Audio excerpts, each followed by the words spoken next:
Hello everyone, welcome to the Social Club. It's up north. Look, I think we've put this to bed. I think conclusively now. Let's just end all hostilities. In fact, what we're starting now is the All Scouts Social Club. From now, the Scouts trifecta in the room.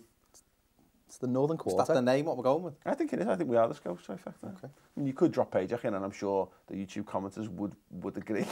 And they'd probably take him over. Pajak's upstairs doing some kind of admin. That's what we've reduced him to now. That's what he's become, like, basically. Yeah, absolutely. Well, look, let's get stuck into it. Liverpool Spurs 2-2. I've got some things I want to talk about. I think there's a lot of issues regarding the refereeing and the decisions, because I've seen 20 different pundits discuss it. I've seen 4 ex-referees, and I've seen every possible interpretation of what's happened. Before we do, though, Flav from down south has given his opinion on it, and here's what he thinks. I'm a little bit gutted, actually. First half, it was all Liverpool. There was times when Mane and Salah was absolutely tearing us apart, but we kind of held on despite going down to an early goal. Dyer giving a horrendous pass back straight into the path of Salah, and he slid it home like the quality forward he is. Most of the second half was ours, I thought, and then we get awarded a penalty. Now, it's contentious, it really is. I understand where some of the fume is coming from Liverpool fans. The ball was played in from Ali, took a deflection, and then Lovren made an attempt to play the ball. It skimmed off him, which meant that Kane became active and was onside. I don't think, you might disagree with the rules, but those are the rules of the game. The debate is whether he's entitled to go down, and that's not what we're talking about right now. But I can understand, very soft penalty. So I thought, well, we've won the game. Kane doesn't miss penalties, and he did. And then I could not believe my eyes when Salah went past 5 or 6 of our players. What a player that geezer is. And then you're thinking, well, we've lost it. We had the opportunity to win the game, and now it's lost. And in the last minute, Van Dijk kicked Lamela up the arse. I thought it was a dead cert penalty. Some of us disagree. Again, it's kind of a contentious one, but I think most people probably agree that was a penalty. Marginally offside as well, which again is going to fume the Liverpool fans. And then luckily we slotted it away, and it was 2-2. And my heart was in my throat the whole game. It was an amazing game of football, horrible to experience for us, and I'm sure for Liverpool fans. But overall, I think 2-2 was a fair result given the nature of the play. I think based on that, it would be a shame if both Liverpool and Tottenham don't finish in the top 4. So I think we can all agree he admits that he got dead lucky there, because he was offside, he dived, and he was offside for the second one. None of those things are true. Go on. What was your interpretation of what you saw? Let's start with the first one. Harry Kane is in an offside position. He's not in an offside position. He's not. No, but he is in an offside position. Oh my God, he's not in an offside position. Why is he not? Oh my God, listen. Why aren't you wearing Mark Lawrenson's suit if you're going to talk as much shite as he does? He's not in an offside position. Okay. By the letter, if Lovren has got any kind of brains there, he looks behind him, goes, he's in offside position, so just let him have the ball. The equivalent of letting a ball out in tennis.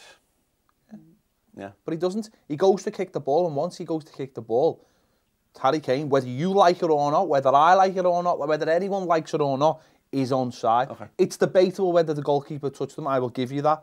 He does throw. When you say it's debatable, do you think it was a dive or not? I think it was a dive, but that doesn't mean there wasn't contact. Okay. But I don't know whether there was contact. That's what I'm saying. What I'm saying. I feel like you've said every possible answer to this problem. He exaggerated.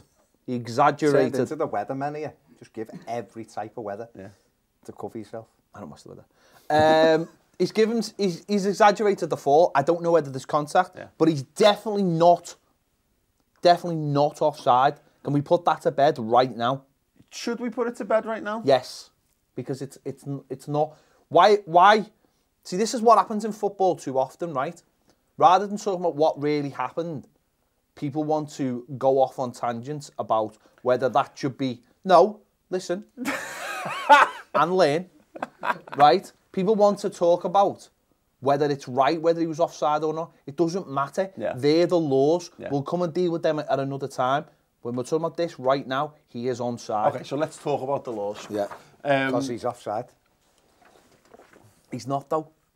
He's not offside.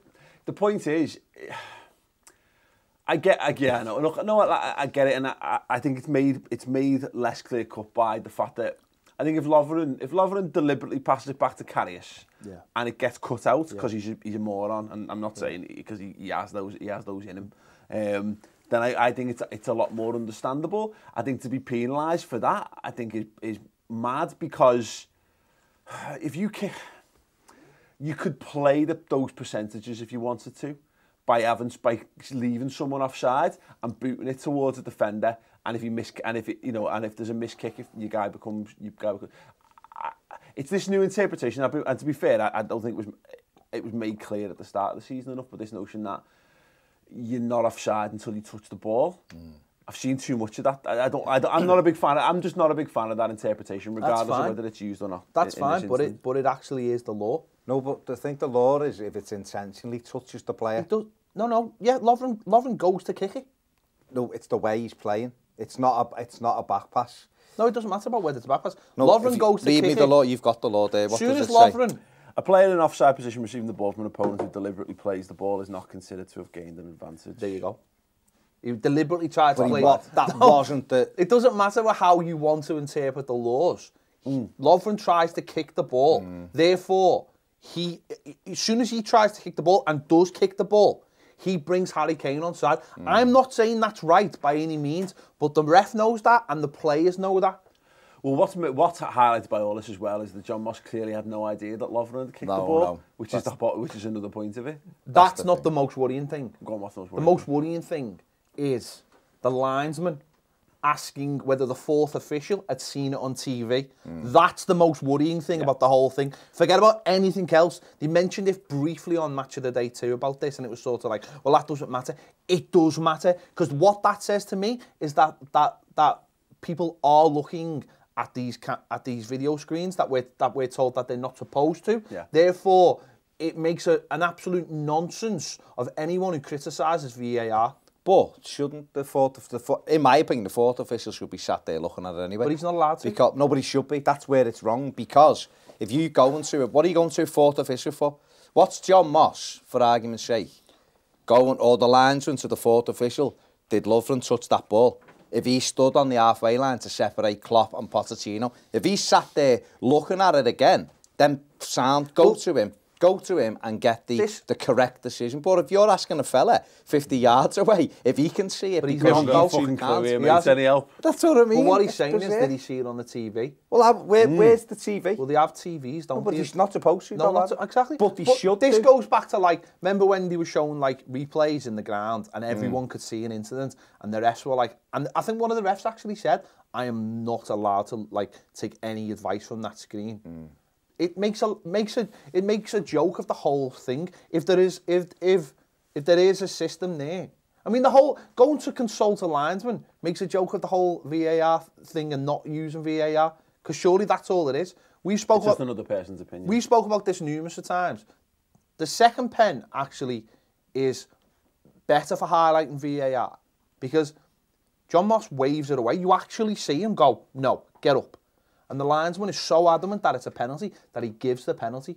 Now, we are told by this law with VAR, the ref, it's all down to the ref. Well, it's not, because the linesman give that penalty. But that's happened always. Exactly. Throughout life, and throughout history of football. Not sure. Not throughout life, obviously. You wouldn't go to the supermarket since the Big Bang. and all that. But So, we'll get yeah, well, just dickheads with flags. the linesman was like, watch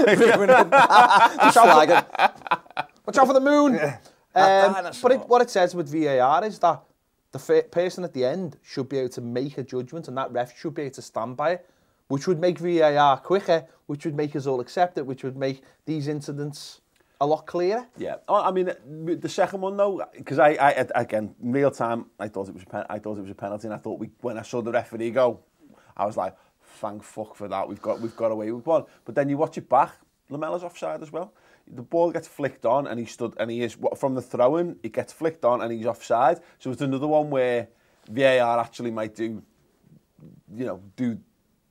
it out in the first instance. It's bollocks. It's all maddening. Because the thing about it is for all the technology and all decision making, I still cannot wrap my head around how you save a penalty, go down the other end, score the goal, and then end up conceding a penalty again. That's not how stories in footy are meant to go. Like, No, No, we're quite used to those situations. We've had one this season. Fucking hell, get out the book of injustices. Not talking about No, injustice. not injustice. When we played Just Watford this season, we scored in the 102nd minute because of the stopper to celebrate and then still managed to give a penalty away a couple of minutes after with the last kick of the game. Luckily, they missed, otherwise we would have been. On the diving thing and that though, and again, I think it's soft for Lamela, but here's the thing, look, all of us here, as football fans, we all rage against it when it happens to us, but we all say it's big game mentality, or it's a winner's mentality, or it's elite mentality.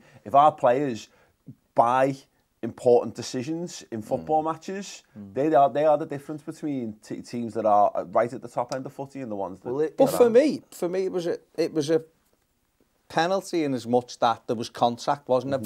I've seen people say he didn't touch him. He does kick him because Lamela's not looking at him. So Lamela can't do that action if he doesn't feel something. Okay, he might have just felt a playful tap on his arse and that's why he's gone down. But there's contact and that's what the linesman see him swing. Van Dijk kicks him, but Lamela very much... Oh, he just jumped... Well, he jumps sideways into him, doesn't he? He sells the incident. Yeah. You hear this all the time. I remember Ginola years ago coming in saying it's not diving, it's just showing the referee what's happened. Yeah. There's a difference actually between, properly diving, which is what Dele Alli. Yeah, always. Well, again, we'll come on to Dele Alli. Subjective for the different time. There's a difference in diving and there's a difference in showing what you've been done. Now, there's supposed to be a panel that's supposed to justify all this. I don't know how you can justify, because how can you say to him that he wasn't fouled when he clearly was fouled? Yeah. He was fouled, but he's made the most of the situation. The referee didn't see it, but the linesman has seen it. So one of them has looked at it maybe a little bit more closer and gone, well, he got kicked there. The linesman's not just seen it. He called it. He's called and he celebrated it as well. Well, that's fair play to him. Absolute arsehole. Fair play to him. Like I say, Boss! I can't. Yes! He didn't Great line. Back of the net. He didn't go full Mike Dino, did he? He didn't give it one of them and get on his knees and just slide in front of the car. Cash back. Because Dean normally celebrates a Spurs goal, doesn't he? He normally gives it the double punch. For that, though, if he doesn't, do that motion, does the linesman see it? Is it any less of a foul? It's been kicked up the arse. Yeah. Just moving on then. What do we think overall then? Liverpool 2 points ahead of Spurs in the top four race, as it were. I feel like Spurs probably, ultimately Liverpool are where they need to be as a bare minimum for this season. Spurs are the ones chasing. They actually probably could have done with the win. It was a 6-pointer kind of game, wasn't it? I think these are both getting. Yeah. I think Chelsea are more likely to combust. I know we're recording this before they've played, and I imagine they'll beat Watford, but there's something not right at Chelsea. Definitely, I think Conte's begging to be sacked. Really? I just look at his body language and he looks miserable. He's always moaning. He clearly has no power. He must have put the prices up at the Belgravia Centre, wasn't he? He's clearly got no power over who they sign. Yeah. And he just doesn't look happy, man. He's almost asking to be sacked by what he says about come and back me. That says to me, well, back me or sack me. Imagine how shit Giroud must feel. Just back me. I know, but I suppose, does he buy the players? Because obviously, well documented, or, Ross Barkley's come in. He hasn't exactly been full of glowing praise for Ross. I've chased him for a while. He hasn't said anything, has he, other than, I get an injury and this is all I've got. And I know what he was saying. Obviously, it's a player who hasn't played for 6 or 7 months. Yeah. That's my only at least he's got enough players to put a full contingent to something. Well, of course, yeah. You don't want to go down that road, Pep. But it is weird, Chelsea. It's almost like they're on that cycle, isn't it? Fella comes in, wins the league. Next season, it's not as good. And then they replace. And if that's the model, they've had quite a few managers and they always seem to win trophies. So whether he's the latest in a long line and he's going to, Chelsea might have, Roman might have had enough of him now and think, well... And just lastly, Harry Kane nailed on for the Golden Boot, do we think?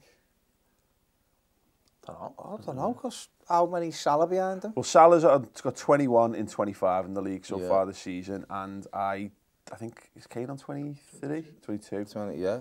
Surely Salah's due at hamstring soon, isn't he? Got to be got to be. If we could get him a spare one, that'd be amazing. Just in case. It's bad to. It's absolutely bad.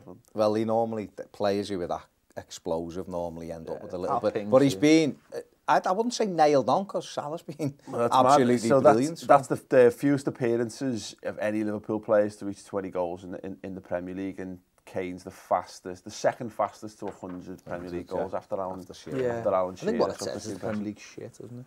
Does he? Yeah. It's not. It is. Do you think the Premier League shit? Or do you think Ped is just suffering from a Super Bowl hangover? It's not a hangover. Sleep hangover. It's like having kids, mate. Pain you Suffering never fully from understand. Everton Saturday, Super Bowl Sunday. Let us know your thoughts on anything we've discussed then. Premier League is crap, isn't it? Yeah, we're going to be talking about, I'm really sorry, we're going to be talking about Everton and Arsenal. We're also going to be picking up on the Dele Alli thing. Literally, need two hands to pick that up. He needed one hand, didn't he? He has got big hands, doesn't he? Strong wrist. That's all I'm saying. Strong wrist. Stay tuned for that. He does wave a lot. Subscribe to the Ball Street YouTube channel. Subscribe to Toffee TV, Redmen TV, Mates TV, and everything in between. Thoughts in the comments below, and we'll see you back for more Social Club.